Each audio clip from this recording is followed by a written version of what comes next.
बढ़ते खबरों में आगे, मुख्यमंत्री ठाकुर सुखविंदर सिंह सुक्खू ने अपने आधिकारिक निवास ओक ओवर में बान का पौधा रोपकर 75वें राज्य स्तरीय वन महोत्सव का शुभारंभ किया। इस साल वन विभाग ने प्रदेश में 9000 हेक्टेयर भूमि में पौधे लगाने का लक्ष्य रखा है। इसके बाद उन्होंने वन विभाग ई फॉरेस्ट सॉफ्टवेयर की बीटा टेस्टिंग का भी शुभारंभ किया, जिसका उद्देश्य विभागीय कार्यों को सुव्यवस्थित करना और पारदर्शिता को बढ़ाना है। इस दौरान सीएम सुक्खू ने वन संरक्षण के साथ ही कई मुद्दों पर अपनी बात रखी। तो मैं वन महोत्सव के इस अवसर पर जो हमने एक साल पहले परिवर्तन किए, उन परिवर्तनों को हमने पहले पायलट प्रोजेक्ट के रूप में अमली जामा पहनाया।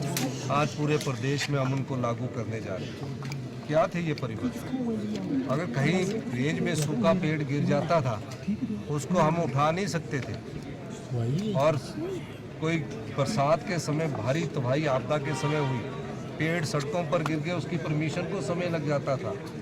जंगलों में, गांव के जंगलों में हजारों पेड़ गिर जाते थे। तो हमने एक परिवर्तन किया कि अब डीएफओ जो कंसर्न बीट का होगा, वो जितने पेड़ गिरे होंगे उनको उठाने का अधिकार उनको दे दिया गया है। दूसरा, जो सूखे पेड़ होते हैं, जो किसी कारण बाद धीरे धीरे सड़ने शुरू हो जाते हैं, उन सूखे पेड़ों का भी अधिकार उन डीएफओ और रेंज ऑफिसर और इवन डिप्टी रेंज ऑफिसर और गार्ड तक हमने दे दिया है। गार्ड रिकमेंडेशन करेगा कि यहाँ पेड़ गिरा है और डीएफओ उसकी परमिशन देगा। डिप्टी रेंजर को भी एक लिमिट है कि इतने पेड़ गिरे हैं, उसकी परमिशन भी डिप्टी रेंजर तक देगा।